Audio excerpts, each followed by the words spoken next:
আয়া হুম কি এটা? হ্যাঁ দেখো না তো। কথা ওইদিকে যাই না ওইদিকে যা আচ্ছা দেখো হ্যাঁ একটা হাঁটতে দাও হাঁটতে। এদিক থেকে এদিকে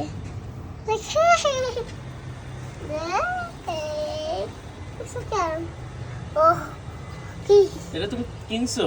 হুম কে কিনে দিছে? তুমি আল্লাহ কত টাকা দিয়ে কিনছো এটা জানো তুমি? 3 3 টাকা।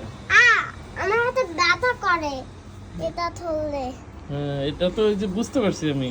এই না যে হাতের মধ্যে ওর নখ অনেক বড় বড় না, তুমি হাত ধরো কেন তুমি ওর? ওর হাত ছোট। ধরি না ওর হাতের মধ্যে নখ আছে না, তখন তো তুমি ব্যথা পাবে। ছাড়ো একটু হাঁটো। ছাসি তুমি খুশি হয়েছো ও কিনে দিছে? হুম খুশি হয়েছে